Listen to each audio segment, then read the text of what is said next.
It says we're live.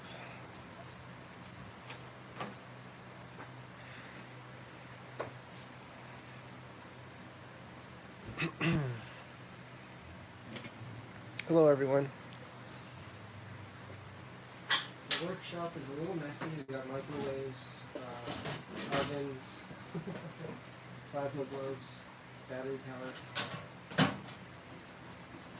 remote control car, and airplane parts, and shoe boxes. It is live. I see it right now. Okay, good. Cameron confirmed that we're live because he looked it up. We could periodically check that too to make sure the visual is working as well as sound. So we have a new book, a couple new books. The Magnet Motor, Making Free Energy Yourself. If the sound's off, it'll help me not get confused by my own thoughts. Yeah. I'm hearing myself think after I've thought. It's confusing to do that. So we're... Cameron, do you want to help me get... Wow. What do we... So Joseph, you were inspired by the Magnet Motor book, and I said, what is that one inspirational part? And we were able to relate from the activity of playing with magnets in the same vicinity. You said there's a point when you're passing your rotor past your magnet, and it's like it's shocked into acceleration once it passes some little point. You probably use different language. Do you remember how you described That's an it? interesting way to word it. It was just... So this is a book that I bought on Amazon. And it helped me understand something that I was always trying to understand, like, how do the magnets keep moving? How do things keep moving? Because you know they work. You see people have patents on these as far back as you want to look.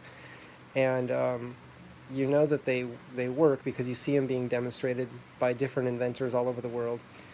And I thought, well, what allows it to work? So I was trying to understand that. And there was something in the book that...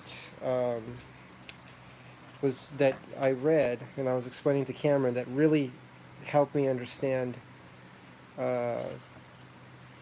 how I think it works. And I don't know exactly at the moment where it was, but what it was saying was, and this may not be the page, but so here, for example, this is an example. It's showing how it looks like it's saying this is the stator. So the center part is just the magnets, and it's showing that all the norths are facing in and all the souths are facing out.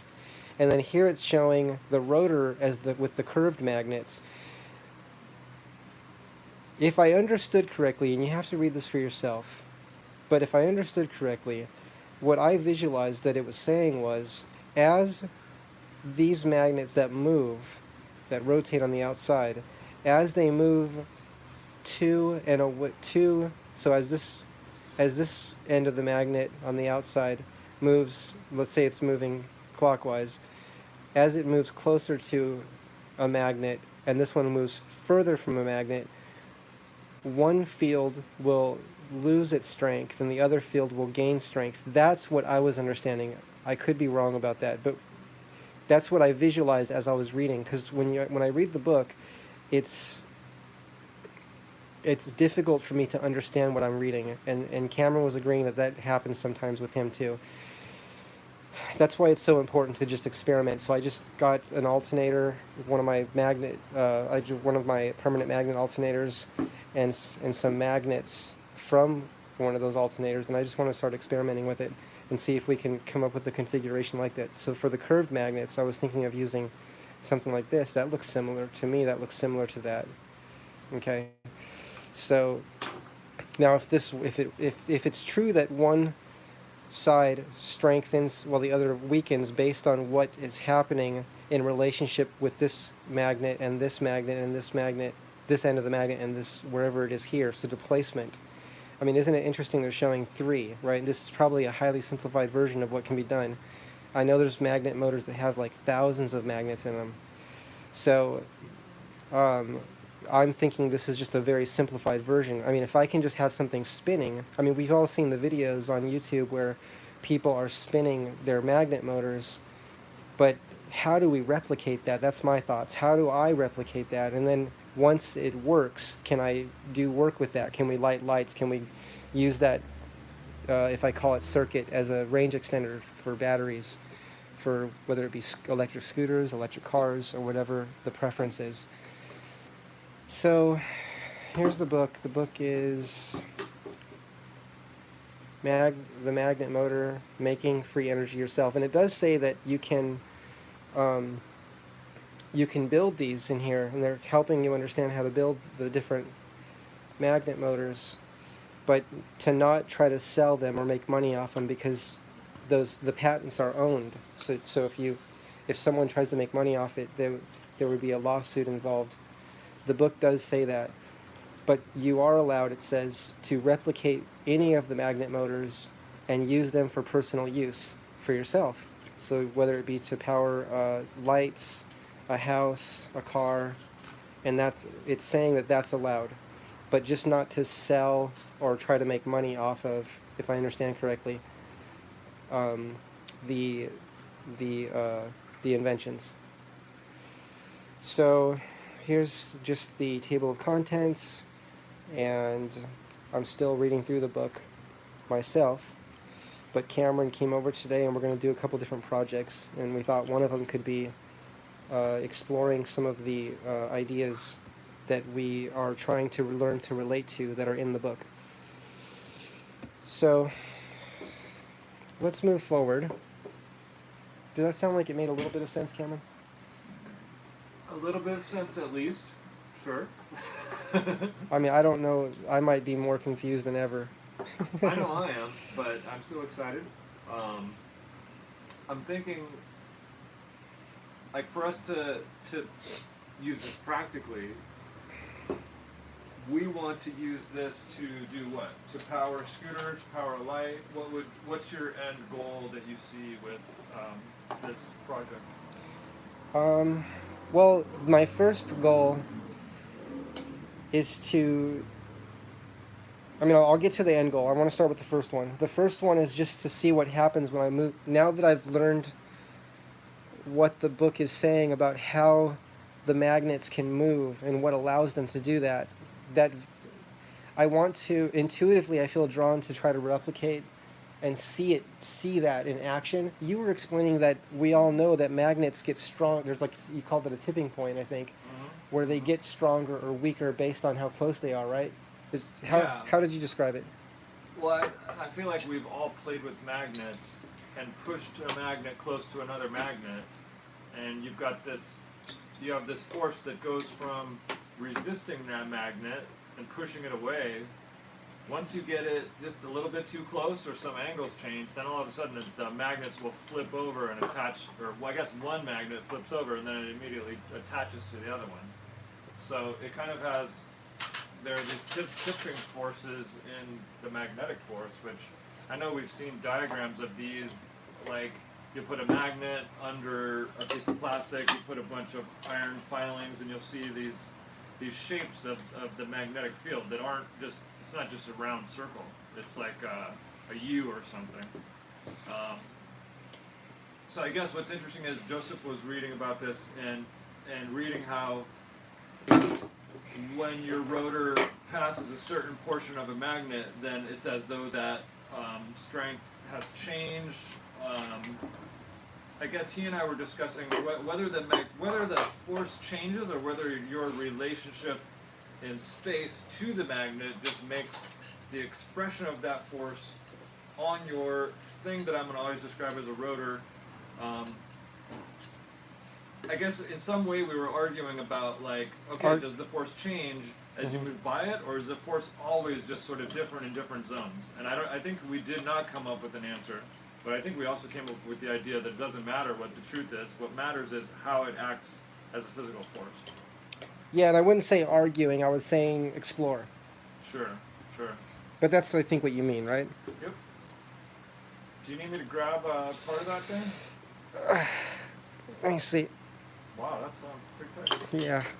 So this is thank you for offering, Cameron. This is the John Deere alternator that I added the scooter magnets to in place. So these were the magnets. I'll show you when I open this up. I added some stronger magnets to this, but then I didn't have a strong enough motor to spin it, which I now do have, but I just haven't uh, retested it because I was so happy with the results of the stock unmodified John Deere alternator with the stock magnets, and then just spinning it much faster produced such good results. Now, Cameron, I will need your help with this one because we need to pull this apart. So this, you'll see when we open this up. We want to see if we can make a magnet motor out of this. By the way, that's what we're thinking about. We're just kind of learning here. All right, so we just literally are gonna over there, Cameron. grab with our hands onto it. We're not gonna use any sort of I'm thinking we vice just, or anything. yeah, I think we just grab and try to pull it apart. All right. Okay, ready? Yep. Try to get it in camera though. Yeah, there we are. Wow. Okay, that happened. That's a very strong. Those are very strong magnets. So what we are looking at here is these are scooter magnets, and they're very strong. Okay, these are in a motor. Actually, I can show you what they're from. I can show you where those came from. So by using high temperatures, I think it's called a heat gun. Is that what it's called, Cameron? Yeah. By using a heat gun in here, this is just a scooter motor, and heating up the epoxy or glue, whatever's used to hold the magnets in there. When heated to a certain temperature, it just completely released the magnets. And then what I did is I used JB Weld to glue the magnets in place here. So I put 2 rows high.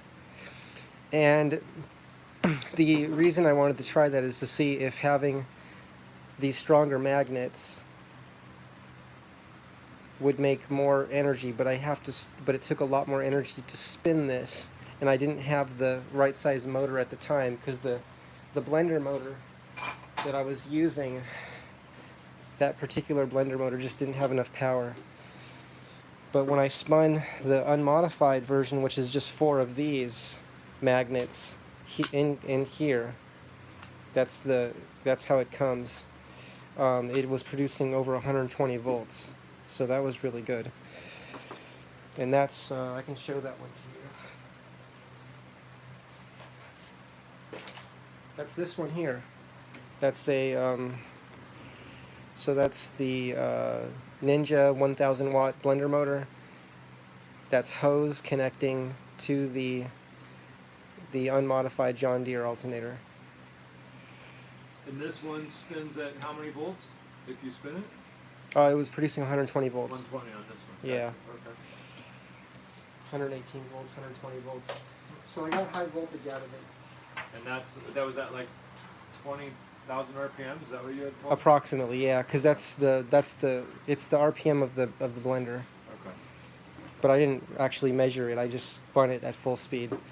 Okay, so Cameron, this is what I was talking to you about. So do you see how there's so here's what I'm thinking on this. I know the tripod's kind of in the way, but I can move it actually to this side. Would that be better? No, it's fine. Okay. Work around it. I was thinking that there's 2 screws here, right? Uh-huh. If we take those out, would it let us take these coils out? That's what I'm wondering. What do you say we try it?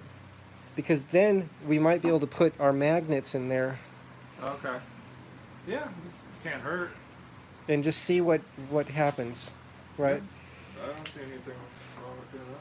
Because at this point we've already done a test on this, and well, let's see, because we want to try to make our own magnet motor. Now the book does say you can buy a small magnet motor. It does say that you can buy one, and I wrote the company and asked about pricing. It's talking about buying one that can charge your cell phone. This is a very small one. But to me, it's kind of neat to be able to, buy something that so much of the internet and so much of the public still hold on to the idea that everything we see basically can't be. I mean, if you just look around at solar systems, you look at electrons, you look at subatomic particles, everything's in motion. You can't make anything not move. Everything just moves. So for someone to say that things can't just move, it's I'm not sure how to say how that is experienced, but to be able to purchase something would be neat, because it does say that you can purchase one right here. It says, let's see, if you'd like to buy a model ready to use at home as a gift. Now this is only one that can power a cell phone, so it's probably not producing a lot of power. But just having something that can that can just rotate, by the forces of the magnetism. To me, that's very interesting.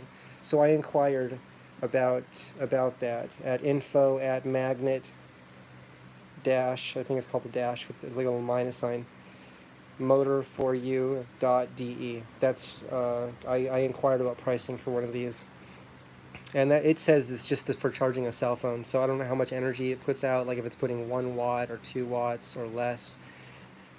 But it says it can charge a cell phone, so it talks about that. But anyway, well, Cameron, let's see if we can get this apart here. Now, I figure is that what those screws go to? That releases the magnet, or does that take the whole motor apart? On the other side, do they coordinate with those 2 holes? Do they line up by those holes? Like these holes all the way through. Is that the end of each one? Mm-hmm. And so, okay, and this just might slide right up. It might, yeah, Maybe. Okay. maybe. Yeah, why not? I mean, if we, try it. it's worth trying. And then, so just to clarify, everyone, welcome to the channel, and thank you for being here with us. We want to see if we can arrange these magnets in a way that can help this system to spin. Basically, we're trying to build our first magnet motor out of, well, I think you call it the natural experiment when you take something you already have. Does this qualify natural experiment, kind of? It's close. It's close because you're still changing stuff. Okay. But because we're talking about natural experiment is nature, right? natural experiment is when, let's say, you want to study how many people with a red shirt buy cheeseburgers, and so you just stand outside of McDonald's and you observe, how many red shirted people buy them, and then you compare it to how many didn't. Well, if we okay. Well, you didn't change anything. You just observed what was there. But this is changing something. I guess. I mean, Joseph and I have this same orientation. Why build something when you can already just find it already at your house or close to your house? So this is kind of like reusing stuff that's already around to change it slightly to make a difference. Cameron, I thought you were saying, maybe I misunderstood, but I thought we were saying that because I really want to do this soon, by the way, where we go up a mountain, and we take our couple thousand feet of copper wire and put it in the ground and see if we can power a bulb or a light, or at least get some voltage readings by going up a hill and having the wire go in the ground at one end, and the other end we just read off of a post. I thought we were calling that a natural experiment. Is that not a natural experiment? If we use, I guess with how I'm defining it, if I'm defining it as you don't change anything, then it's not. It's still changing stuff, but it's still better than creating a whole research facility to study this thing. We're just using stuff that already exists. Oh, I see. And because we're changing something on this. Whereas the fence post, if we use the fence post idea that goes up a hill and we don't change anything to it, then it would qualify as a natural experiment, even though someone else already built it. Yeah, where it comes from is learning human psychology, and a lot of research in psychology is just basically asking questions. It's not so much measuring numbers and voltages and lumens and RPMs and stuff. So I'll say natural experiment, and there may be something that's a better descriptor for it that I don't know. Oh, okay. When it comes to this type of, physics experiments or electronics stuff. And I just wanted to know what you thought, not what the perfect definition is. You know what I mean? Sure. Just what are your thoughts? It's what's funny is the school orientation can teach you that your thoughts don't matter. I mean, I remember vividly in classes knowing hey, what you think doesn't matter. What matters is what you're referencing someone else said. So to even like have it matter what quote unquote you, which is like me, thinks is like, wow, that's so against the educational classroom theory method. So Wow. So, Cameron, when I say to you, well, Cameron, I don't want to know what the classical definition is. I want to know what it means to you. mhm. That makes you think, whoa, you want to know what I think? It makes me have cognitive dissonance. Like, but wait a minute. The traditional way is to say, all right, students, no one cares at all what you think. What matters is this specific system and how 100% you go along with it. Wow. So, That's amazing. what I think is, whoa, you've got a cute kitty out here. That's Charmer. Charmer. And then let's let everybody see Charmer because she doesn't always come by. But Does she come inside or does she just stay? she's loves being on camera sometimes. So I think she knows we're making a stream, and she's come to see what we're doing. I think she likes clean energy, magnet motors, and everything that Gerard Morin is doing. And so whenever we're doing stuff, she likes to come around. But let's say hi to Charmer. I have to bring the whole. She won't come in. She likes to be outside. I'm carrying a tripod, so I have to really carry this whole thing. Okay. But let's let everybody say hi to the cat. She might run away if we come out there. She likes to watch. She likes to look through the screen. Hi, Charmer. She loves all the experiments we're doing, though. Hi, Charmer. Hi. Hi.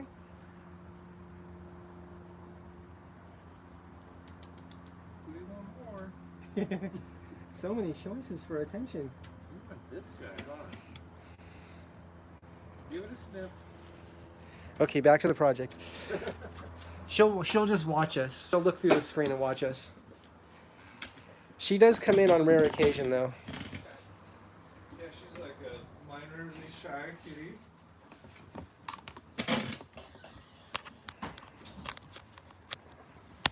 The thing is, my love for electronics is kind of equal to my love for kitties. So I'm glad Charmer's here. Yeah, Charmer's here with us. See, she came right back to the door. Yeah, she knows a good spot. She knows where the cool She likes to. Okay, Cameron, I need your help here. Okay. So I took the screws out, okay? Yes. And by the way, to help me remember, I don't want to forget that when we talk about meaning and words and definitions, I want to talk about the two words. I want to talk about free energy, those words being used, free energy, perpetual motion. That's two that come to mind right now. Because there's different ways. First of all, a lot of people don't like the words free energy because they're like, it's kind of like the association I think of is when we think of like a fruit tree growing fruit. Like if you have your own garden, you wouldn't say, oh, I have free strawberries. You just say I have strawberries. Yeah. So people, they tell me, they go, Joseph, just, I'm more comfortable with energy. Just say energy. Okay. Don't put free next to it because that I don't know. I think it charges the word almost like politically for people who are traditionally educated to, I guess, just say, no, that's the thing that they told me doesn't work. I think that's what that stimulates in. Or they just don't know what it is. They literally don't, when you say free energy, they're like, they suddenly don't know what you're talking about. If you just say energy, though, they know what you're talking about. Yeah. Or this thing with perpetual motion, like it's like, so the definition from any experimenter that I've ever talked to or read about, they always are saying they are not putting energy in. I've never heard them say or read them say, no energy is coming into the system. They're specifically saying they are not putting more energy in. Yeah, but then when it's written about or talked about, not by them, but by someone else, maybe someone that doesn't believe it's possible or doesn't believe what they saw, they'll say, well, they think that this can run on no energy, and we know nothing works that way. So it's like there's two different conversations going on. So according to the inventor, the definition means they are not putting energy in, but the energy is coming from maybe a source that powers electrons, atoms, subatomic particles, and everything else in the universe.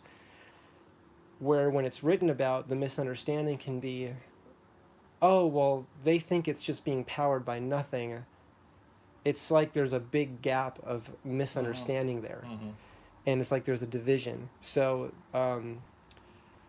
if we're talking, so we're not calling, I mean, we don't call the atom a perpetual motion machine, but we don't put energy into it. But yet it's powered from the entire universe.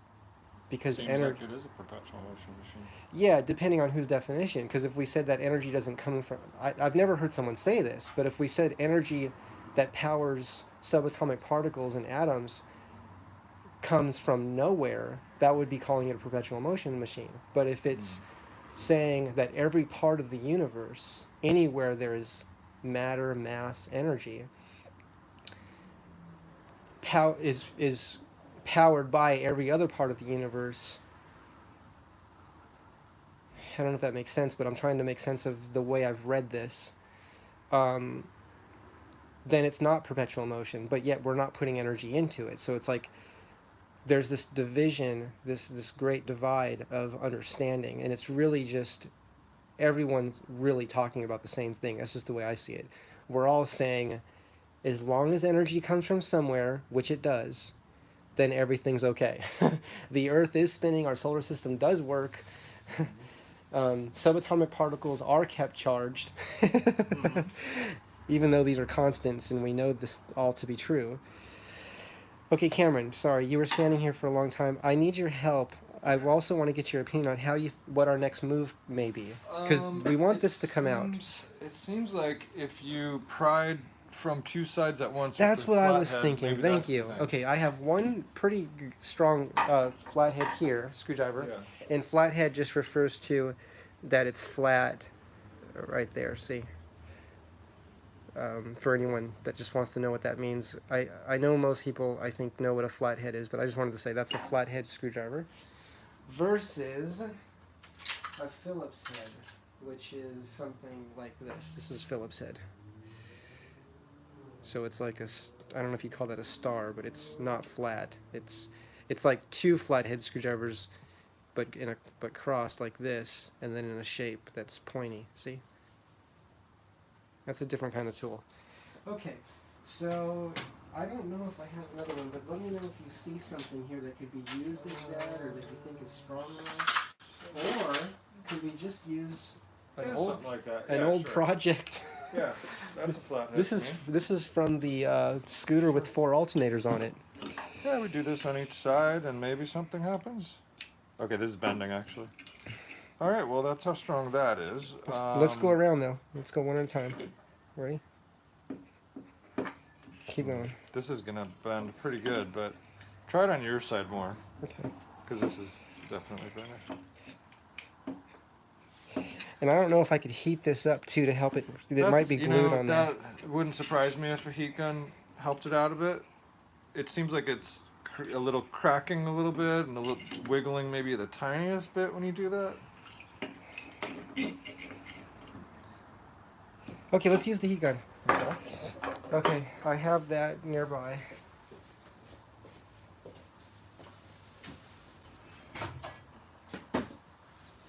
And then going back to these ideas of free energy and perpetual motion, like for them to be, so we know it's just a misunderstanding and a miscommunication of words being used, right? We know that. And then, but for someone to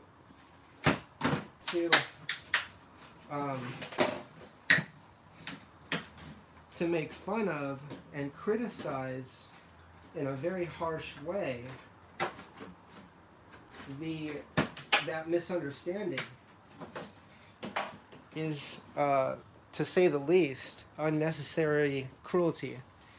It's not necessary to make fun of or highlight miscommunication and misunderstanding.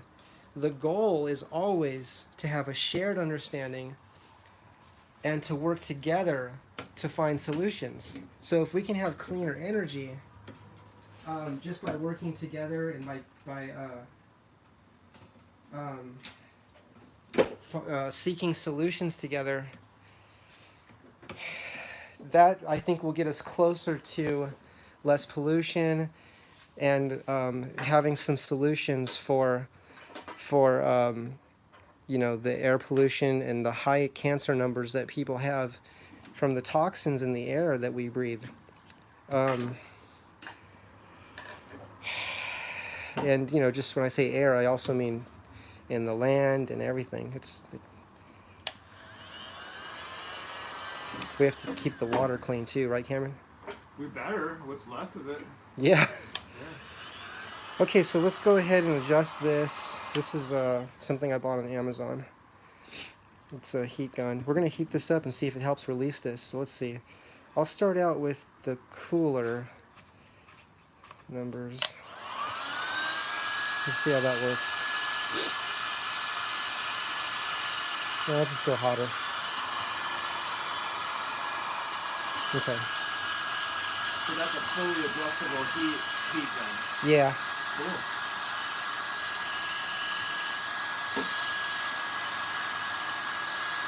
So Cameron, are you thinking like,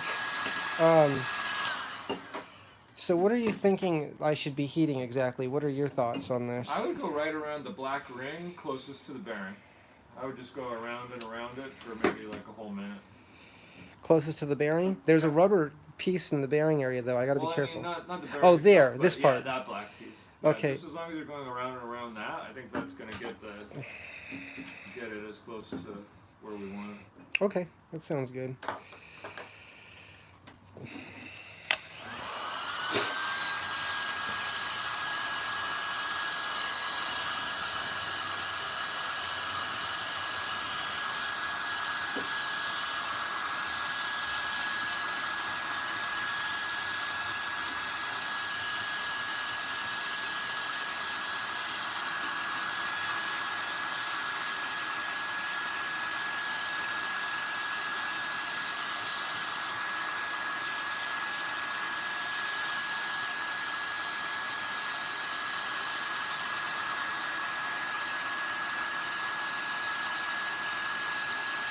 I'll bet it's going to want to just fall off. That would be nice, wouldn't it? It almost seems like if you turned it over and gave it a good smack, it would smack on that bearing face, and then the whole thing would want to fall out, towards. Let's try it, Cameron. If that makes sense. Let's try it. What do you see? I can see smacking it on the table or on a board or something. Do you want one of these boards to smack it on? Wow, it's really, really. It's In super there. hot, super tight. I can hear it. It sounds like it's the glue's cracking, kind of. More heat. I need gun, something perhaps. stronger than that. Yeah. I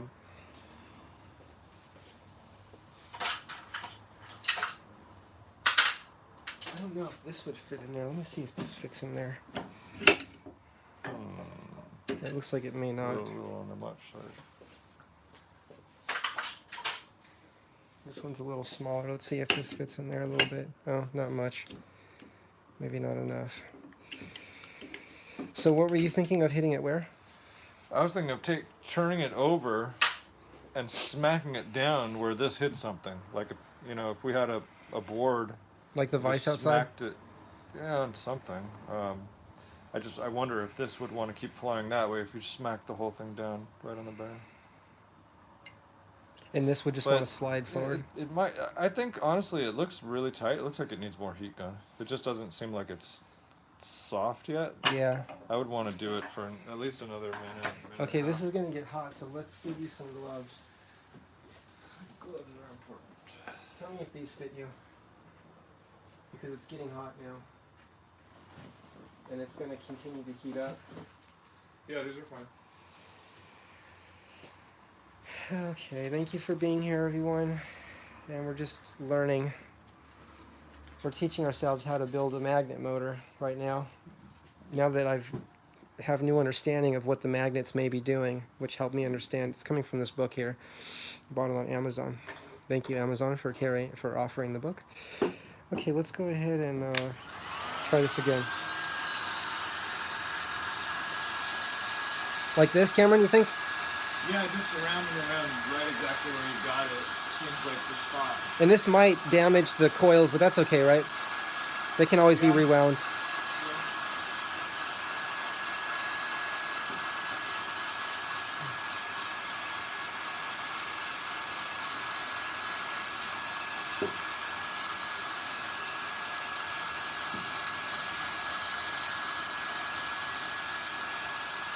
Oh, I see the plastic bubbling there.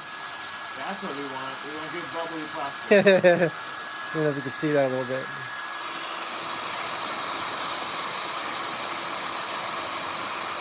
Yeah, at some point it would just completely disintegrate and it should fall right off by itself. But it needs to be hot inside there, not just on the edge here. Yeah. Because it's melting on the edge. It needs to get hot inside. Now, as if well. you blow it from the back side of the motor, are there little holes there where heat will get into the other side? Yeah, Okay. that could help too.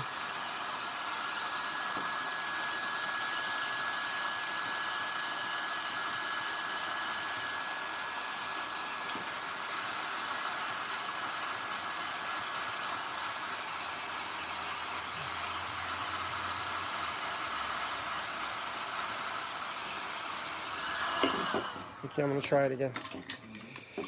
Set that down. Oh, I didn't get it replaced. I need something else to. The tire irons Oh yeah. might be perfect for this. I remember those were close by. Yeah, tire irons, totally. That's perfect. Ready, Cameron? You got gloves on, Let's right? do it. Oh. Let me get another one. But it feels like it's bending it. I don't want to damage these. But if it feels like we can just. Oh yeah. I think let's go around. Yeah, I think we're getting there. It might just fracture right in our face, but Ready? yeah. Oh yeah, It worked, bam. it worked. Hold on. Okay. I'm not sure what happened. Something happened. I don't know if you guys got that. Yeah, that was great. Ready? Let's go again. Okay, so tire irons is what helped us. Let's Ready? rotate it a little.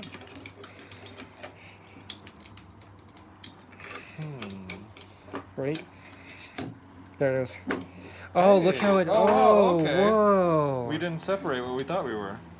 It slid it off the metal. But even still, we heated this metal, and metal expands when you heat it. So I think what we heated wasn't what we expected, but Yeah. it still did something for us. Mm-hmm. Something always happens. Well, that's good. Do work, stuff happens. Not always what you expect.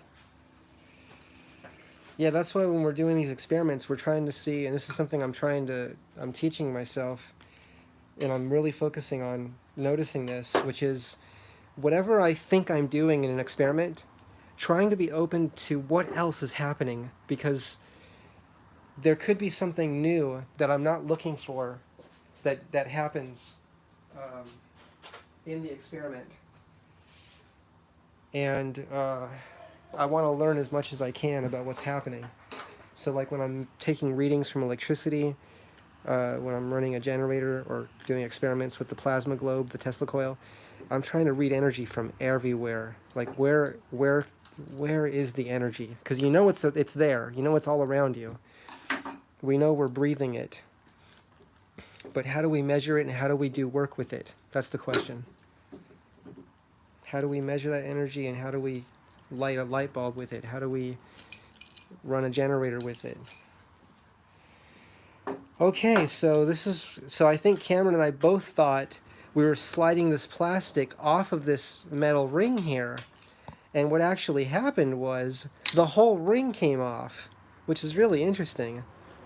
Gerard Morin talks about how when the magnets pass by the iron, it brushes the iron and creates a resonance, and the copper wires change, which are crystals. Copper and aluminum are crystals, as Gerard Morin explains and teaches, and the copper wire changes that resonance from the magnets into voltage, and we can do work with that, which is really exciting to me.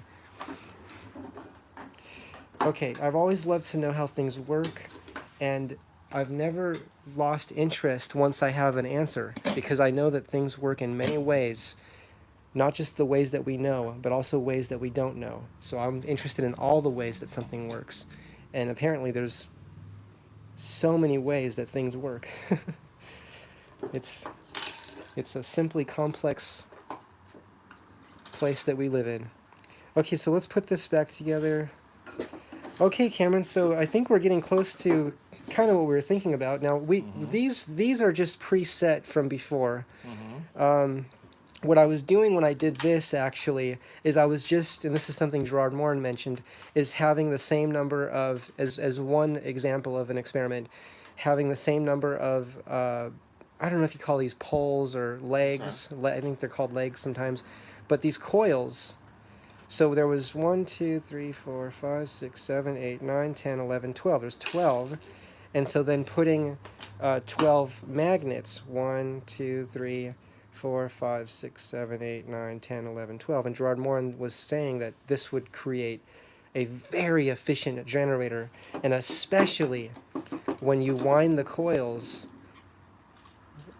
how do I say this? Next to each other. So like this one wound, and then the next one wound, and the next one wound, and just going over, all the way around to the next. And when you do that, it adds up voltage each time. It adds it. Versus, I think what he was saying, and this is my interpretation of what he was saying, versus having like this one and then skipping over to this one, or skipping over to this one, and then it's called. I think it can be called when you have that. I think it's called maybe 3-phase or something. I think that affects the phases, but just when we're just trying to generate resonance, we want to wind every coil next to each other. And I looked at this alternator and I thought, oh my goodness, it's already wound that way. This one literally goes from one to the next, to the next, to the next, to the next, to the next. It just goes all the way around. I said, this is perfect. So that's why I did that experiment. And I just did a little bit of experimenting with that, a little bit of testing. And there's still much more to be done. But we're moving on to the magnet motor now because we have so many things we want to learn. So Cameron, you're here with me. Thank you so much. And so let's see if, we're just looking. This was just an idea because we're thinking in the context, or I am, and I could be mistaken by what I'm saying, but the natural experiments. So we're saying how close can we get to that, to something we have already, something we have that's made. And I was looking in this book and it showed 3 magnets on one side and they were curved. And I thought, well, look at these are curved. So, is there enough space in there? I don't Let's see know. how hot this is. It's still hot, yeah. If there's enough space in here to jam that on, that'd be fun. I don't know if there is. I think there might not be, but yeah, if I only had 1 magnet deep instead of 2, it might work, right? If I only had 1 instead what of 2. about turning the magnets the other way? Is that gonna? Well, that changes everything because I mean, we could try that. We could try that just to try it, but it's not what the book was showing. And I don't mind deviating from the book, but I also want to try what the book is showing as well. Yeah. But definitely, yeah, it's a good idea to see, let's see. So we put these together like this. I mean, so it almost seems like we have to make something almost like you were talking about before, like with an epoxy Cups, idea. or I'm picturing round cups that already exist, or some sort of something to hold it in place where you want it. Mm-hmm. But And what thing are we talking? And we might be able to we might even be able to just tape these here, like put tape. Well, I don't know if that would work. I don't know if tape would work. So let's see, this has to be able to, where's my parts? This is going to go here. How does this go? I think this goes here and then this goes here, so it would have to be like that. But that's just a spacer. That's our spacer to make sure this doesn't get too close. So this is our John Deere magnet. Okay, so yeah, I'm listening, Cameron. Any ideas you have? Because right now, I can tell you what I'm seeing right now. Yeah. What I'm seeing. Do you have an idea you want to share first? I feel like the space in between here on either edge just may not be enough for this to work. What if, can you take these 3 pieces and set them in here and see how they line up in here and see how much room is in the center? We can do that, but I just want to also say there's 2 ways I can do this that I can think of right now. I can ask you the direct question, or I can ask you a question that almost lets you answer the possibility of answering. Which one do you like better? Well, I don't know. Cameron, what would give us more room? What would give us more room here without cutting the magnets? Well, turning these around would give us more room, but then you're saying that kind of violates the experiment. Well, this part of it, we can still do that. There's something else we can cut. My thoughts are we can cut into this metal here to let these sit in deeper. Now, I don't know how much we can cut in, though. It was just an idea. But that was what I was thinking of.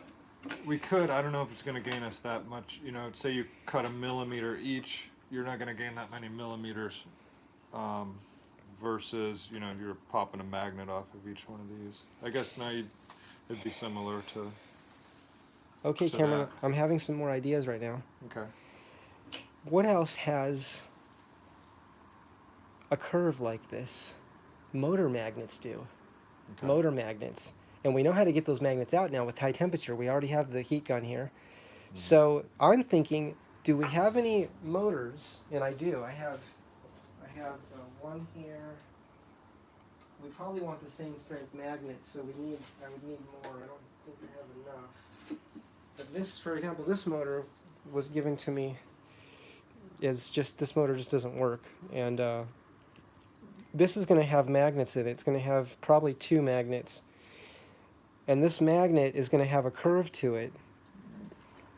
So this is a burned out motor, but what burns out on it is the wiring burns out. The magnet's going to still. Yeah, the magnet's still good. It's still really good. So that'll have a shorter curve, and I might be able to put that. That may fit better. What do you think? It may. You figure it has 2 magnets, not 3? Let's say you end up with 2 magnets. What are you going to do for your third magnet? Okay, let's open it up. Wouldn't it be nice if it had 3? In my past experience of opening up motors, they often have 2 magnets, but Okay. I don't know if that means they always have 2 magnets. So let's go ahead and see if we can open this up. And I'm just looking for tools now to do that. So I'm going to use this tool to, these are wire cutters, and I'm just going to grab that sharp edge and try to bend it backwards so that we can slide this open. And it looks like that may be the way that this is held together.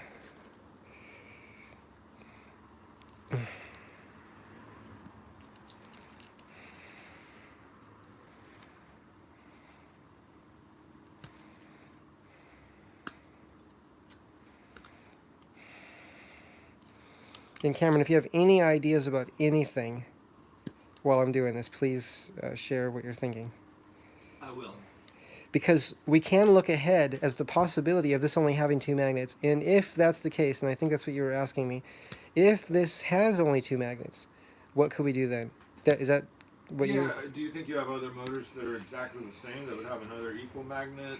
Because to me it seems like with what we know about forces and balance, that it seems like you'd want to have equal ones. If we're doing 3 magnets and that has only 2, it just feels like we want one that's exactly the same from some other source. But you do have a lot of motors and things, so it's not. Yeah, I feel like, oh my gosh, you know, just hearing you say that right now reminded me that I think I do have 2 motors that are not as big as this, but that 2 matching motors, so you'd be able to have 3 matching. Yes, thank you. Yeah, cool. They're not this big, but they're matching, and that's what you're talking about, right? Mm-hmm. And yeah, I know your idea of avoiding cutting the magnets sounds good, because I feel like cutting the magnets would never yield us equal pieces, and I also don't know in terms of physics if you can what that does to a magnet to cut it. Do you know anything about that? I don't, but I'm willing to find out. So if we end up cutting one, we could just see what that does to it. Well, okay, I know this. Okay, we got it open. I disassembled an M365 motor, and I did not use the heat gun. I just jammed a screwdriver in between the magnets and the case, broke the magnets out. When I had partial magnet pieces, they were still plenty magnetized. You know, I think it's just not as big a magnet anymore, and it's dangerous, and it'll cut you. But it doesn't change its ability to perform as a magnet by breaking it up a bit. Okay. That's my experience with it. Okay. So we're getting to the magnets in here. This is a burned out motor, and we want to see if we can recycle the magnets into our magnet motor. So this does have 3 iron pieces. 3 iron pieces. Are those magnetic? And- You stick your screwdriver to them? They're not magnets. They're not magnets. They're No, just it's pieces of more like an electromagnet maybe. Okay, When yeah, the electricity yeah. flows, it. But we have inside 2 magnets, so we need 3. So let's keep looking. We'll keep looking. So we'll put this over here because we're looking for a matching set now. I was already opening this up when Cameron had the great idea of matching, and I remembered that I do have matching. I think we have that. So let me just look. I'm just cleaning up my mess, or moving it to the side, I should say. I think we're done with these tire irons. This is what helped us get this thing apart. And these are quite strong, aren't they, Cameron? Because Oh, those are great. they didn't bend. Yeah. We got these from Amazon as well. These are from Amazon. Dr. Rock. Huh. Very good. Made for taking off tires. Let me go in this kit here. We used it to take apart a John Deere Alternator. Worked very well, actually. Okay, so where are we? So I'm trying to think. Matching motors? Matching motors. Let me squeeze by. Yeah, sure. I'm just trying to think of where I've seen those last. Oh, I think oh, here's one. Okay, here's one. Here's one. And when I bought those at All Electronics a long time ago, years ago, for experimenting. And that's in All Electronics. Is that Van Nuys? I'm not sure. North Hollywood, Van Nuys, something like that. Yeah. It's called All Electronics. We bought those there for a couple dollars, I think. Now I have that I'm hoping that has 2 magnets in it, and I think I have another one. And that would give us our 3 magnets. Mm-hmm. It would give us 4 magnets if they have 2 each, but we only need 3. So I'm just looking, and you could literally see it. It could be anywhere here. It could be in one of these boxes. It's going to be something with electronics, because I just tend to put things. Cameron, can you hold this lid up for me? Yeah. And I'm just going to peek inside to see if I see it in there. And let me know if you see it. Oh, that might be it right there. It's already opened up. Okay. Look at that. It's already Good. open. Cool, Okay, cool. go ahead and close it. So it looks like everyone here, we're coming over to show you right now. I could take these gloves off now. Welcome to True Zero Emissions. We're trying to build our first magnet motor. And Cameron made sure I started the stream early today because I was starting to take apart the alternator. And Cameron said, do we want to stream this? And I wanted to have it all working and done already. But that's not what we're doing. We're sharing the journey. So this is this project today began with this book that I bought on Amazon, The Magnet Motor, Making Free Energy Yourself, new extended updated edition 2019. We bought this on Amazon, and it says you can buy a working small version. If you look earlier in the stream, I give the email address to contact them. It says you can buy one that will charge your cell phone. Now I don't know how much that costs. Cameron said it could cost possibly thousands, because we don't know how much work it takes for them to machine the parts and make everything. So I don't know if I'll end up buying one if it costs thousands of dollars, but just to charge a cell phone. But I would absolutely like to make one, for sure. And who knows, could I sell my car to buy a small magnet motor that charges a cell phone? Charges a cell phone. Maybe I could, because I'm saving so much money riding my scooter. Maybe that works out. Maybe that's okay. Maybe. Oh, Cameron, look at this. Let's see. What's going on there? Oh, so here's some little magnets. Let's just put those down. So we want to save all the magnets we have here. That's probably from this one. I think those magnets from this little tiny one. I see. These are all motors I bought from All Electronics, and I think it's called Van Nuys in California. All Electronics. I think it's in Van Nuys. Oh, look at this! Is very interesting, and we have a little. I wasn't ready for this. Mm-hmm. That looks like one. A single magnet? That looks like one magnet. Can you believe it? Okay. I mean, how rare is it to see one magnet? Is it one magnet? It looks like one magnet. I can't believe this. Hmm.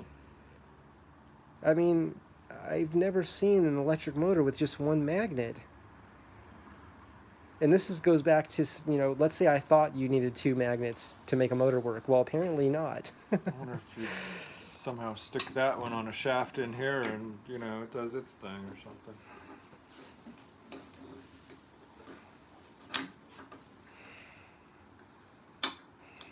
Yeah, I don't know what the polarity of it is. Okay, well, there's these itty bitty little ones. There's these itty bitty little ones.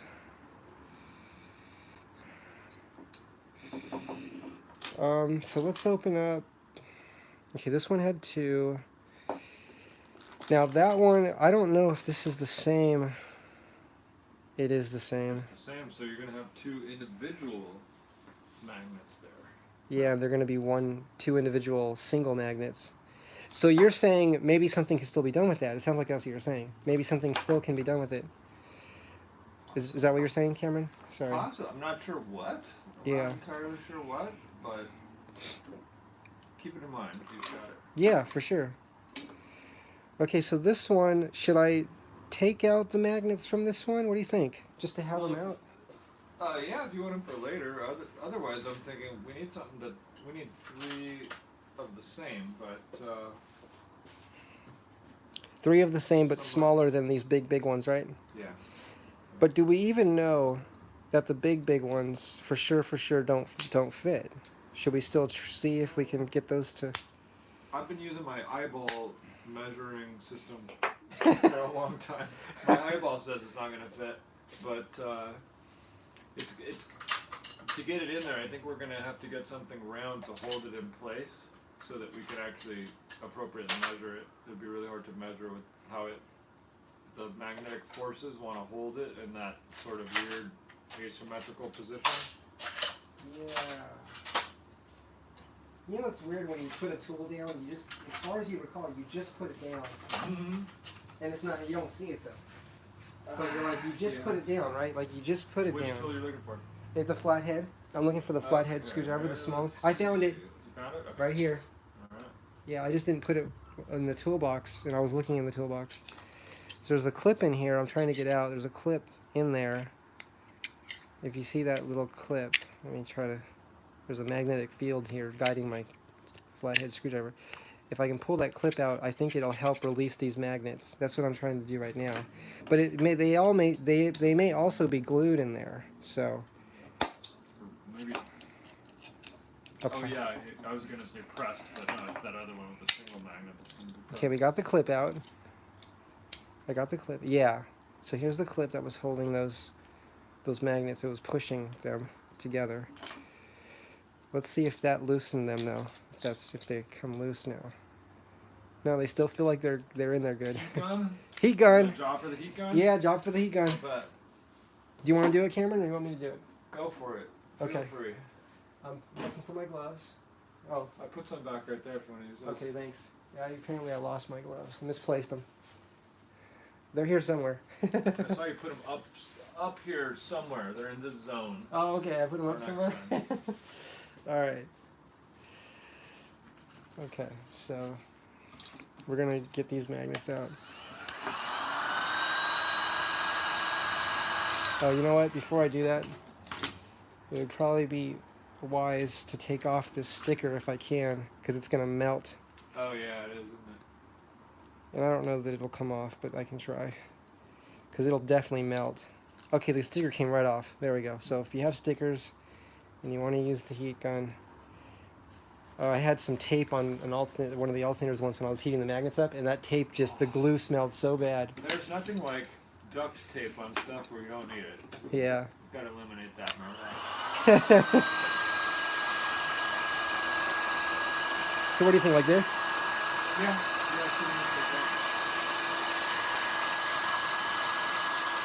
It's getting real hot. Yeah, I would set it on something that makes it aim it just to the top.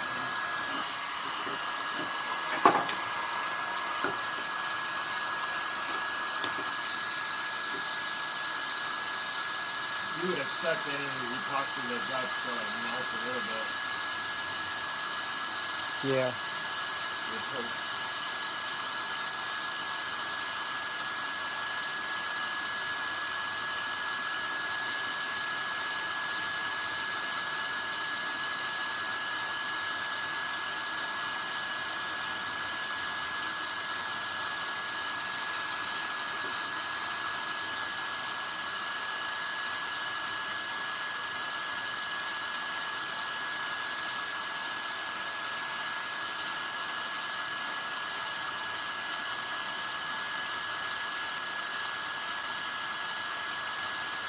Tell me when you think it's enough to try it. I go a little more.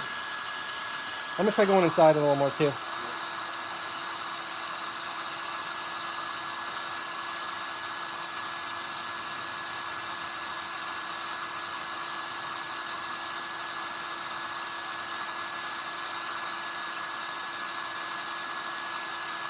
I like to push at it with the screwdriver and see if they're like wiggling at all. Okay. I like how that heat gun has the stand, so it's not going to burn anything down. That's great. Yeah, me too. I like that. Okay, let me grab it with some channel lock. So I know I have gloves on, but it's so hot Yeah. that it is wise to hold it with tool. So this is my channel. They're called channel locks. I'm sure there's many names for these, but I'm just calling them channel locks right now. Tools tend to have multiple names. Have you noticed that, Cameron? I have. We've got like multiple countries that want to have a unique. Oh, it just They pop right out. one of them did. One of them I just touched it and it moved. Beauty. The other one, let's see what's happening. Thank you. Got it? Yeah, thank you. Okay. The Yeah, other you've one got the looks- whole metric versus English thing, and yeah. Okay, let's pull the one out. One came right away. It just like butter. Needle nose pliers? Yeah, pull that out of there. Okay. Oops. Put that in a non-magnet area. Here. Gosh. Okay, got it. You got it? All right, now it's my problem. Now- so now now you- it's gonna be hot. Go ahead. Oh my gosh, Can you believe this? this is funny. There it is. The viewers at home are like really laughing right now. The magnet has a new home temporarily. We'll heat this side up now.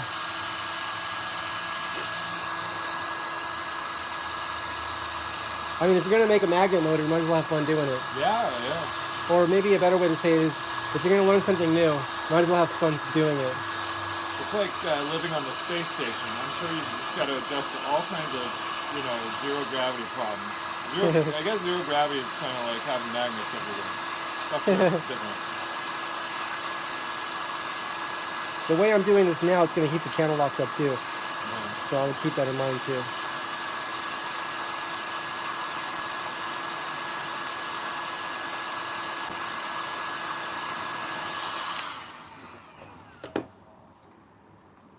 Okay, let's see if that helped. I'm going to try not to get stuck on that again.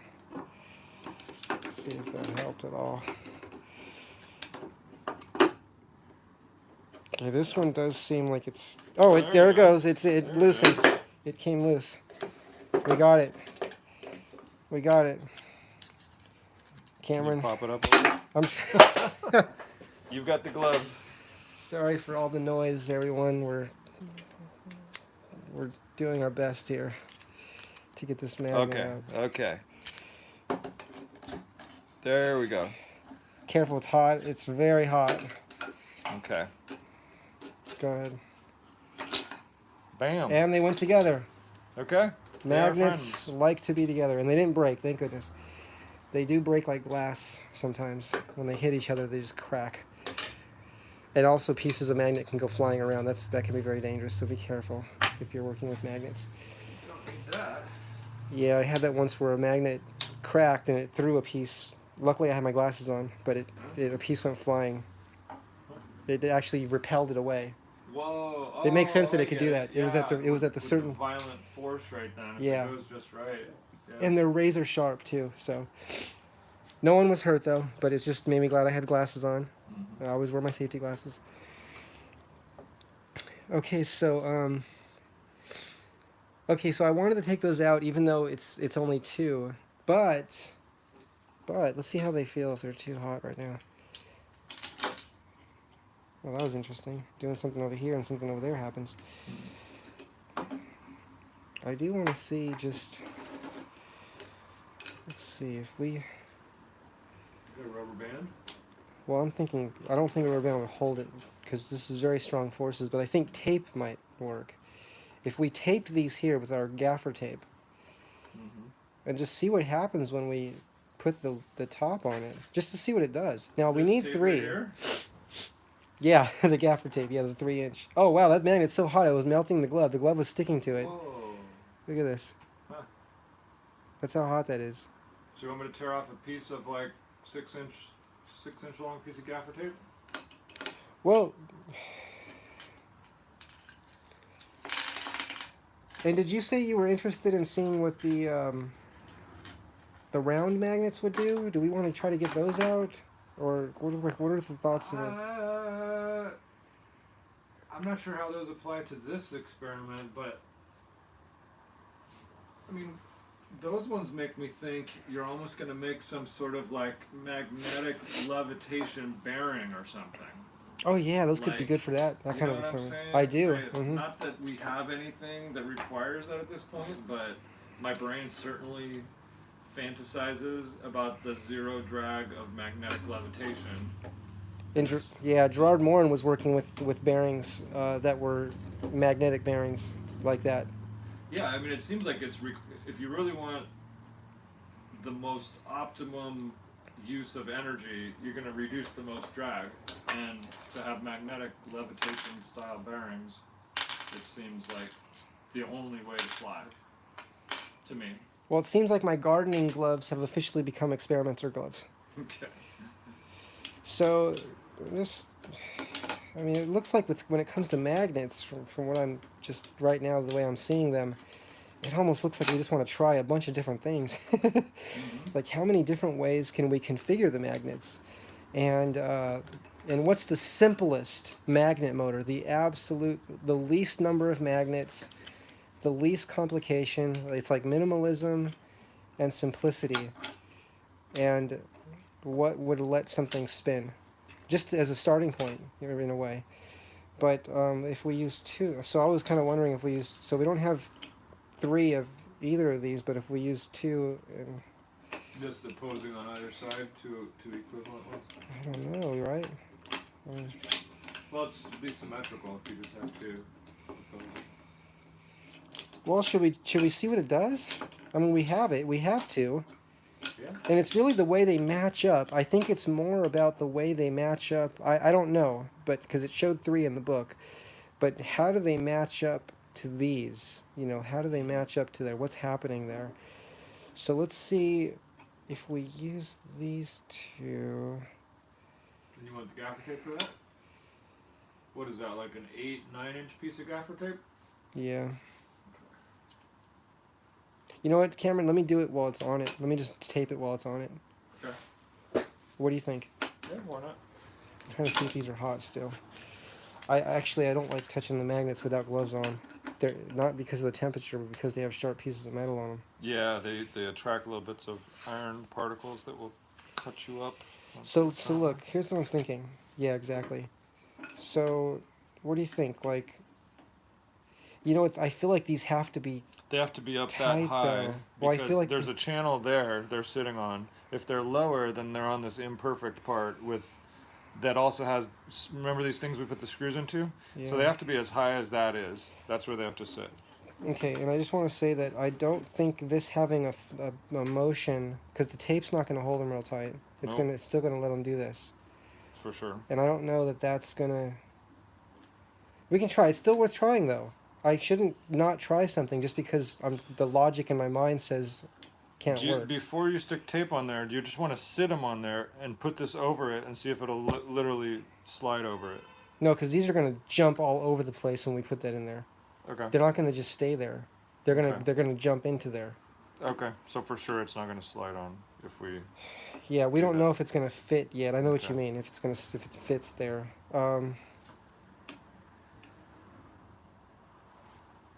This I don't mind This cutting the measurement. magnet though. and here Yeah. It's like we've got this distance, and if that Well, we could fits measure in that. there, Well, I was gonna say we can measure that, but we need a wooden ruler to do it. Because if we use the metal one, it's gonna just pull these out of the way. I mean, we can still do it if one of us hold it. yeah. Okay, let's do a measurement. Let's do a measurement. So we're reading. There to there is. Can you see that? What is that? 3 and 1, 2, 3/8, sort of. 3 and 3/8 clearance. Um.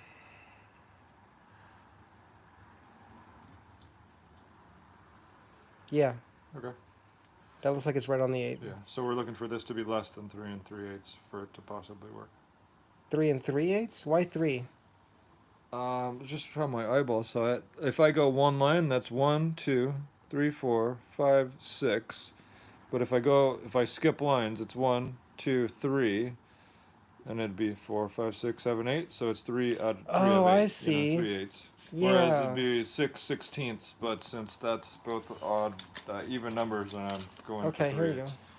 Yeah. I'm gonna just hold this then, and then you're gonna take a measurement from where to where. I'm gonna go from there to there and see what it is, even though we really want to have it from either way. So this one is It's greater, isn't it's it? way greater, and the other direction is also way bigger than 3.5. So I'm calling it a no with clearance. Okay, so on that one, if we do it, it's not gonna close. It's not gonna fit on there. Okay, and that's just I with think 2. so. Okay, now we can cut these, but at the moment, let's not start by cutting. I don't think we should cut now, do you? I don't think so. Because what I'm also thinking is, with something like this, let's take a measurement of these.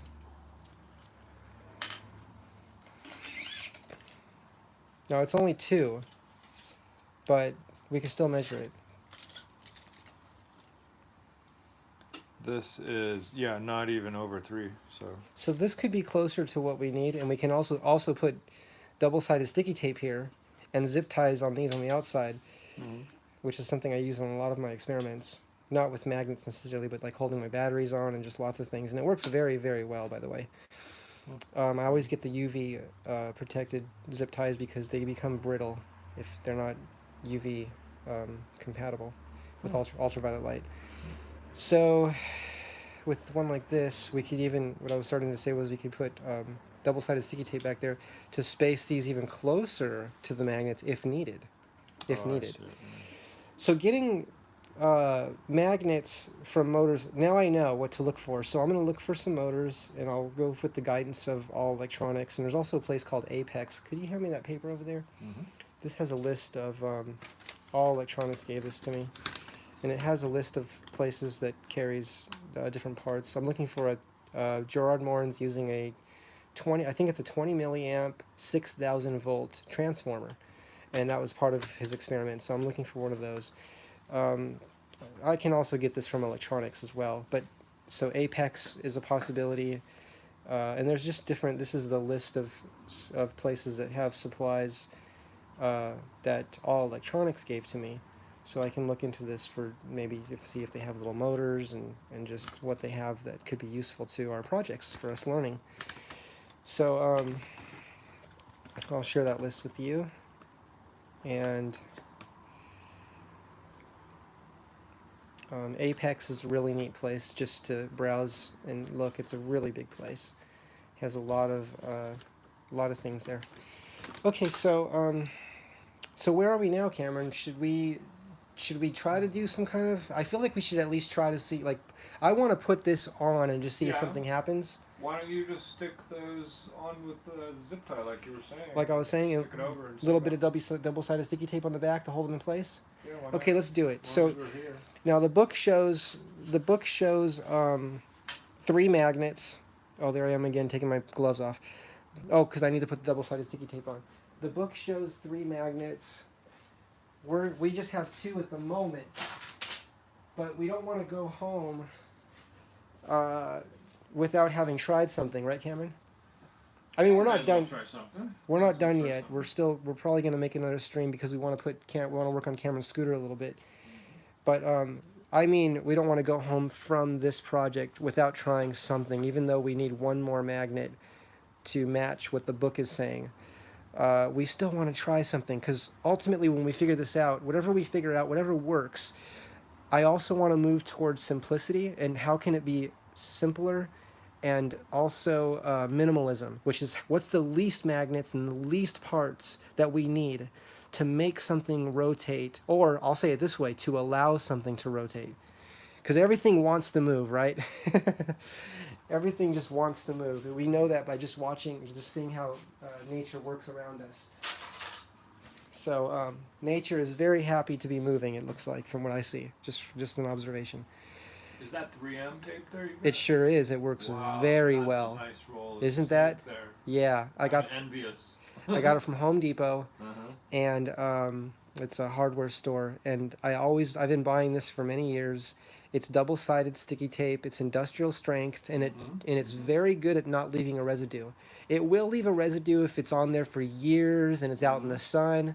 But under small projects where it's not under extreme temperatures, it doesn't leave a residue, or it's easy to get it off, and it sticks very well. So it still will leave a residue if it's used for a very long period of time under extreme pressures, but this stuff's very strong, and given its strength, the residue that it does leave when it leaves a residue, which is minimal, it's just the best I've used. I haven't used them all, but when I tried this one, I was looking for the best, and I was guided to this, and I just never tried anything else after that. So this is the tape I use. I always use this tape now. And so we use. I've heard in kits for things like car accessories, there are these little like window visors that you put on your Prius or your Camry or something. Yeah. And the ones that are good, or I guess it makes a good kit if it has the 3M tape with it, because that makes it adhere and not fall off. Okay. That's my experience. Yeah, it's really, really good. I'm really happy with it, with 3M. If I had to work for a big company, 3M would be great. All their stuff is so good. Yeah, and I feel like if I was going to invest in a company, I would want to invest in 3M too. For sure. They make something called, it's been so long since I've said the word that I hope I'm saying it correctly. They make a tint for cars that a lot of people don't know about. It's what's it called? I think it's called crystalline tint, and it blocks like over 90% of, I think it's infrared, and that's the wavelengths that cause temperature to increase inside the car. So when you block that from your windows, it actually keeps the car cooler. It doesn't just make it darker. So it's not just a privacy thing, but it actually blocks the temperature causing wavelengths. Wow.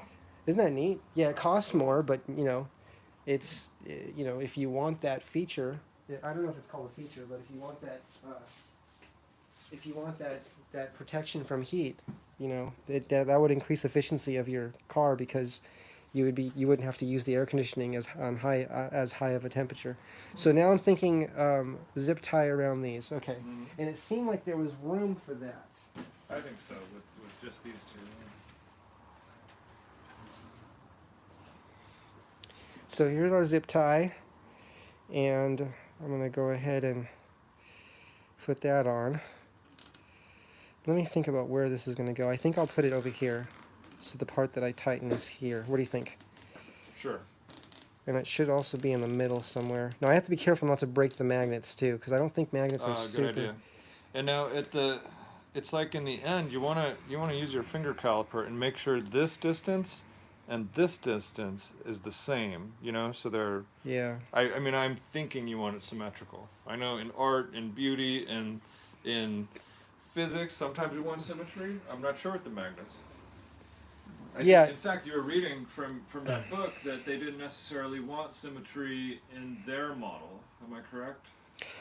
You were saying, you were talking about price, because I don't know the price of the magnet motor that you can buy, the one that charges cell phones. It's very small. I think it's around a couple inches, right? You were saying? Yeah. And you were saying that, well, given the precision, it makes sense that it could cost in the thousands, even for a cell phone size, charger. And I said, Cameron, look at the pictures, and I was pointing out that the holes that are drilled, did not look perfect, and it also did not look intentional. It just looks like the holes were off a little bit. So I don't know how perfect it needs to be. And if we look at nature, I want to say that nature. How can I say this? I'm going to say experimentally at the moment, like nature seems to self-balance. It doesn't necessarily need perfection. It just needs get it close, and then nature will do the rest. I feel like that it feels right to say that. I could be wrong, and that's just my own words. But with that said, we have great imaginations, which is why I always encourage everyone to share their thoughts and questions in YouTube videos. Make videos. You can create a channel that is just you sharing your imagination. Share your imagination, share your thoughts, and you can turn comments off. You could turn everything off. You could just make these videos, and it would be, it would be great. So, Cameron, what are your thoughts so far? I have this pretty tight. It's pretty I snug. say you just chop the end off and slide that. What are we calling it? What's the piece you're sliding over it? Not the stator. Well, I think this is considered the rotor because it rotor? spins. Okay, Yeah, this we'll part call it the doesn't rotor. spin. So I say Yeah. we trim it, slide the rotor over, and just observe what happens. Now, one of the things I can think of that I could change is this could be flipped over. Mm-hmm. So they both can be flipped over. One can be flipped over. The other can be flipped over. There's some things I can change in this configuration.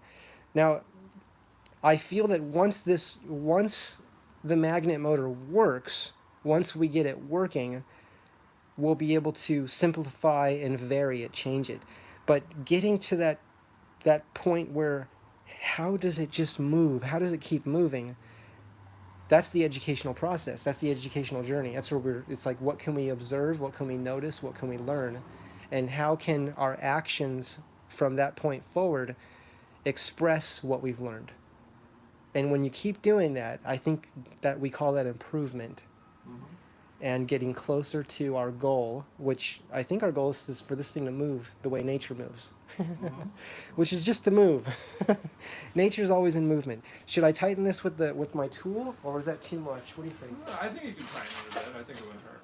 Yeah, and the worst thing that could happen is the magnets can break, and there's always more magnets because they sell these motors for, I think, like a couple dollars at electronic stores and the internet and all electronics.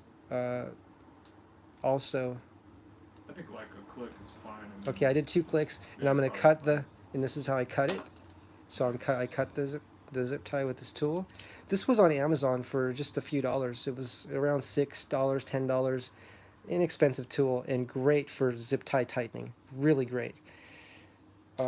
Totally changed the way that I use zip ties now. Okay, so and it improved the way that I use zip ties now. Okay, so let's go ahead and put this together, and I'm going to begin by putting some tools away because we don't need all these tools here. Cameron, do you want to peek at the stream and make sure we still have visual? Yeah, good idea. Because we know that there was one stream where we lost video for the last hour. We want to make sure you guys are still here with us. Oh no, I just realized something. This is not a really big obstacle, I don't think, I hope. But I just realized... Okay, this might still work. This is a spacer. This may still work. Okay, I'm just going to do it a different configuration. Yeah. Because this usually goes down inside there.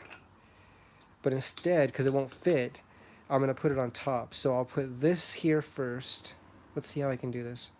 I'll put this here first. No, I'll put it this way so that it touches the bearing. So I'm going to put it with a little space there. I'll put that toward the bearing so it touches the center of the bearing. Let me move this. All right, we're still live and volume works. Everything's working, the sounds is good, and everything's good. Okay, so we're putting this on. Thank you, Cameron, for checking that. So we're going to come through the back. This is the original bolt. Excuse me. This is the original bolt that came with this. Oh, and it just clears. Nice. It just clears the magnets. Isn't that great? This is really great.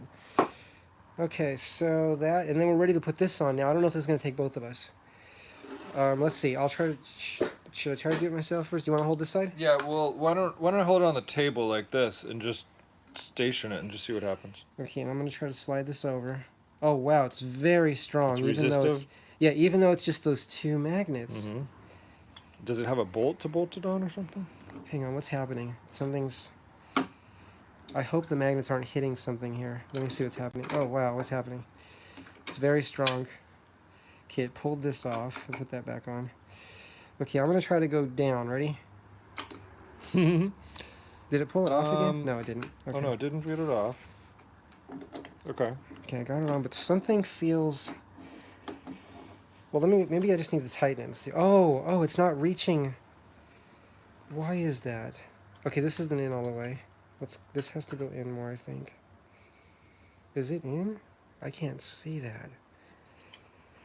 Is it in all the way? Because this needs to come through. Okay, I'm gonna pull this back off. Something's. Let me see what's happening. Hang on. Might be moving too fast here. Is that all the way in? That's the first question. It looks like it's all the way in. These magnets might be bumping into this. See this? Mm. They might be hitting that because... Okay, wait a second. I had a longer... Oh, I had one of these from a different project.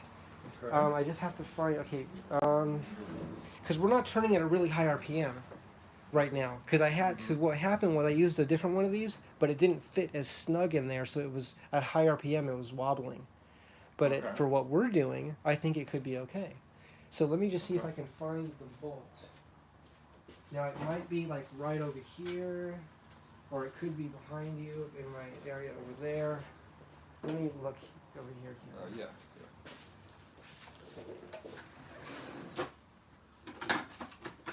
And let me know if you just see it sitting somewhere, because I did do this, and I know I would have kept those bolts, Sure. you know, because they're just, I cut them to the right size and everything. And that's not something I would have thrown away. And they could just be sitting. We're just looking. What we're looking for, everyone, is a longer bolt, a longer one of these. And I have one somewhere. I'm just looking for it. I don't know where I put it. It's been a few months, I think. It's been over a month since I did that experiment. So it's just literally sitting around somewhere. It could be one of these. It could be up here. It could be up here. It also could be put away. It could be right here. It would be right here.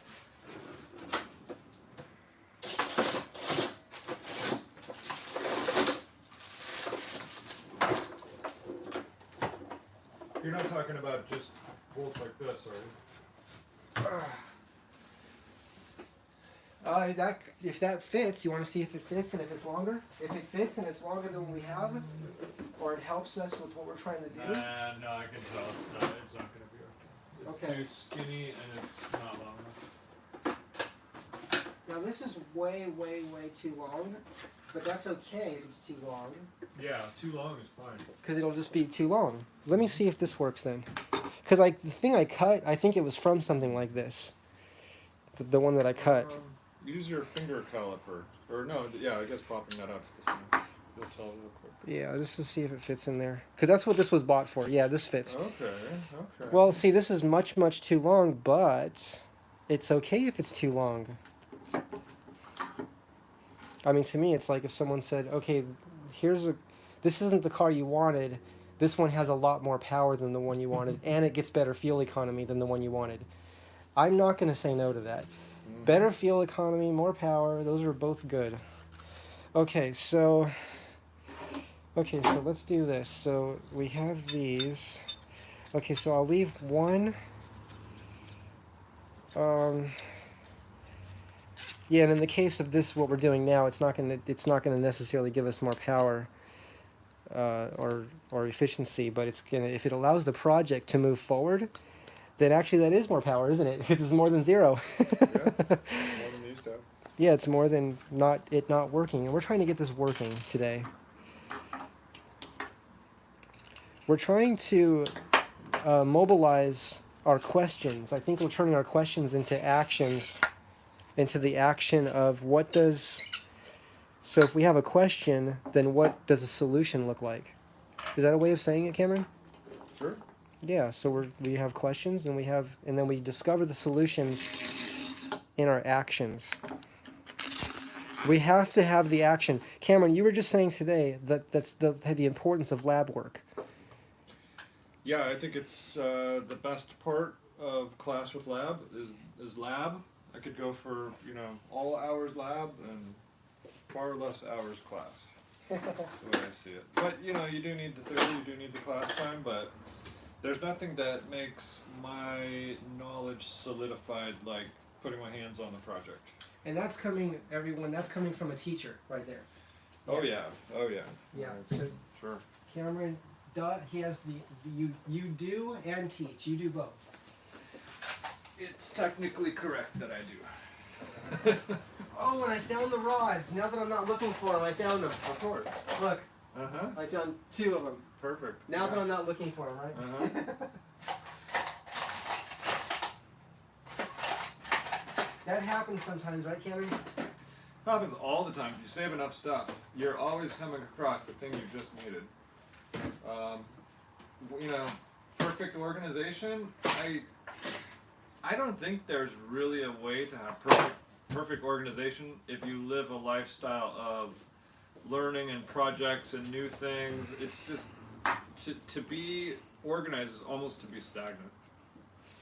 To be organized is almost to be stagnant. Sort of. Oh, because that would mean nothing's in change. In There's change. nothing new. It's all the same things you've always had. Like, these are my 4 plates and my 4 cups and my 4 forks, and that's all I will need for my life because I know that's all I need. No, I mean, what if someone gives me like 800 golden forks today? I'm definitely taking those 800 golden forks and turning them into something more cool tomorrow. Cameron, can you help me, please? Yep.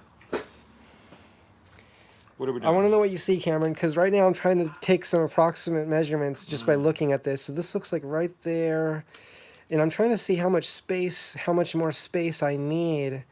It looks like if I put this nut in there, it may help us. Should I start So you with want that? this nut to scrape on this? Is that what we're trying to prevent? Uh, Does this scrape on the magnets? This no. does not, right? No. And if we just slide that on there right now, what's the problem? That's what I'm going to tell you right now. That was a very good question. So what we're having is, when you asked me what's scraping, it sounds like that was your question. Mm-hmm. This is scraping on the magnets. So Okay. this needs to be higher up. Oh, so you want to add another A thing nut. there? Yeah, put. I'm the thinking nut a nut, and I just wanted Sure. to know what you thought about that, because... I concur. Let's do it. And just by the way, Russell Anderson, and he's in a video called I think it's called Limitless Energy from the Vacuum. And Russell Anderson encourages everyone to build their own magnet motor right away, immediately.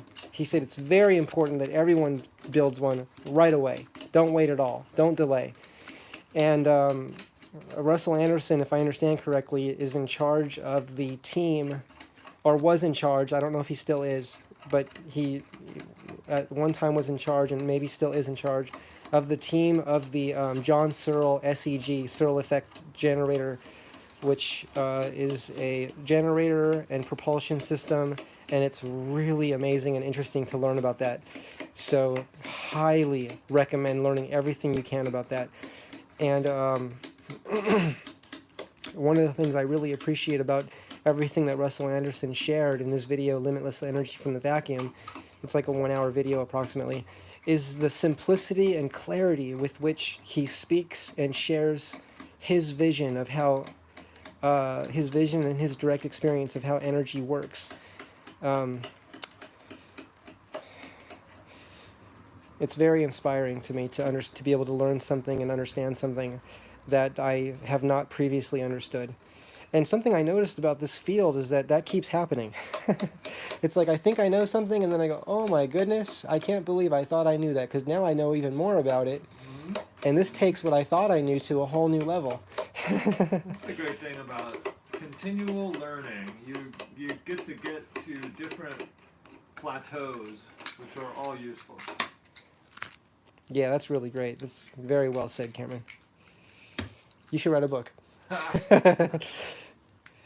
So we're trying to build we're building our first magnet motor. We don't know if it'll work, but we're using materials we have. We need 3 magnets on the inside or the outside.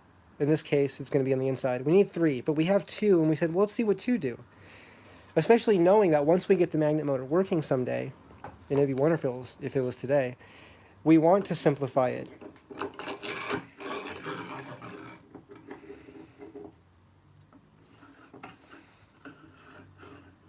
Okay, so I don't know if there's enough magnet. Well, it looks like they go in there pretty good. Look, Cameron, can you see that? Can you see how much? So it aligns where the existing magnets are. So the magnets are next to the magnets. It looks like it. Yeah, pretty well. Pretty well. And the balance of it, it's kind of is a little angry on balance. Well, let me go ahead and tighten it. Okay. And we'll just use one of these if I can. Let me see if I can get this off of here. So these are the ones I was talking about earlier that are a little longer. Mm-hmm. See how it's a little bit longer? This is from previous projects. So I'm going to try to take this nut off. Yeah, so Russell Anderson recommends building your own magnet motor right away. He says, don't wait, do it now. And this book that I just got from, I just purchased this book from Amazon. It's called The Magnet Motor, Making Free Energy Yourself, New Extended Updated Edition, 2019. This book also encourages making your own magnet motor. It does say that you won't be able to sell these magnet motors because they're patented already. These are all patents that are owned or have been sold to major companies. And if you try to make money off of someone else's patent, there can be a lawsuit involved. So it's very important. The book clarifies this. It says you can make one for yourself. And if I recall correctly, and these are just my own words, but I even feel like it was saying you can power your home, you can power your cell phone, you can power your car, or you just power whatever you want to power, whatever you need. And you can do that without any problems. You can build your own magnet motor and make all the power you need. You just can't sell.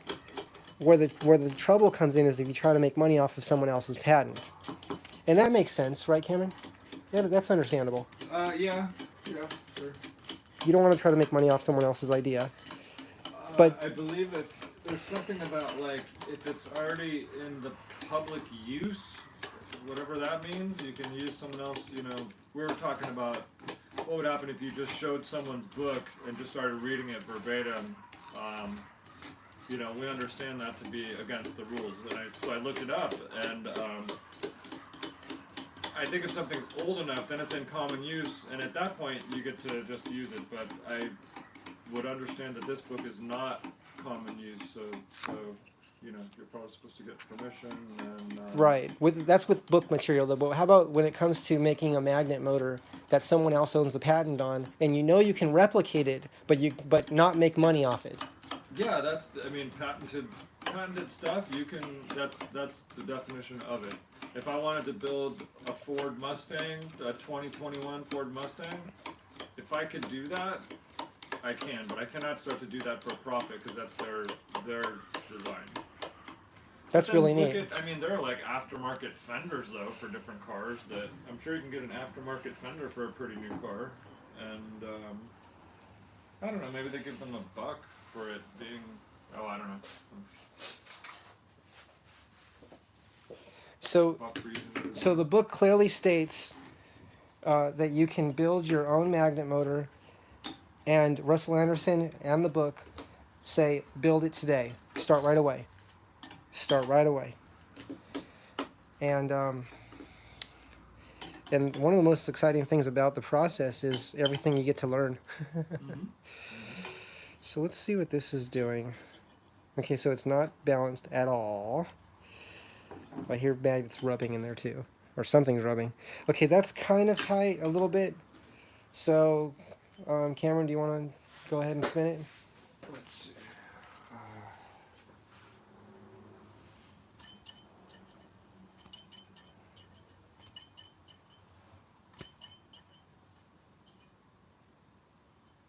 it's got kind of like, you give it a little bit of force, and then it gets to here, and you can tell there's no force. It either wants to go back, or it wants to go forward, pow. But yeah, it's not continuously moving at this point. And what if we spin it fast enough, if that helps? Let's see if we can spin this. I just want to see what that does. Now, I'm trying to think of what I can spin it with. Oh. Chuck your drill Drill? onto that. Is it that? Does it open up that big? Let me see. Yeah. Okay, let's see.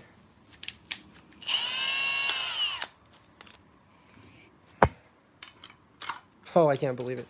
There it is. Okay. So go ahead and put that in camera, and I'll just tighten this. Here, shoot yours into camera so they see. All right, look, people. He's chucking his drill onto the shaft. Oh, I see. I've got to hold this. Okay. Okay, ready? Okay, now. So I'm going to show the drill spinning. I'll show the drill spinning right now. Okay. Oh, let me go ahead and tighten this so it doesn't... Okay, so we're going to do your side. Okay, you got it? You got Okay. that? You comfortable holding that? Yeah. I think this turns around 2,000 RPMs.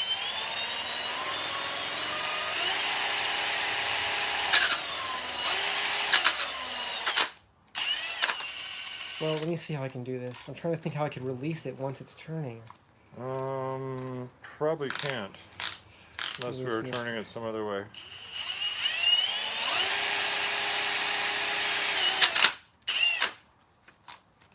That's an awful sound. What about this? Get a piece of tape.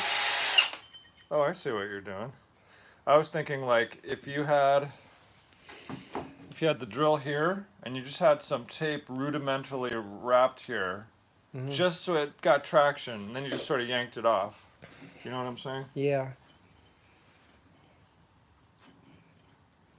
Well, I think there's more. Okay, so what's next for us? Okay, so we tried this. Maybe an adjustment would help it work. Maybe flipping one of the magnets, the center magnets over might help it work. Maybe having a third magnet may help it work, because that's what the book is showing. The book shows the three as one configuration, and it's also showing curved magnets, which we did use the curved magnets today, didn't we? But we weren't. Yeah, we weren't successful in getting the 3 in there just because of the spacing. Yeah. So the next thing I think is to collect more magnets and to keep trying different configurations of the relationship between the magnets in the center and the magnets on the outside. It's adjusting that relationship, if I say it that way. And the book did show, it was showing a drawing of that. So the book is showing this drawing here, which is showing that these magnets are all facing south outward, north inward, and then the rotor, which is just similar to our it looks similar to what we have with our John Deere alternator, permanent magnet alternator. It shows 3 curved magnets on the outside. We have it reversed. We have the magnets on the inside. Oh, I don't know if we have all the magnets on the inside facing one direction either. This is saying that all the magnets, where there's more magnets, on this one it's on the inside, we have them on the outside. It's showing south is facing out on all of them. So that these little details are important. And then here it's showing on the curved one, it's saying south, north, south, north, south, north. So these are some details that we can look at. So we have more to learn. I'm happy to share that with you. This book is from the Magnet Motor, Making Free Energy Yourself, new extended updated edition. This book we bought from Amazon. Thank you, Amazon, for offering this book for sale.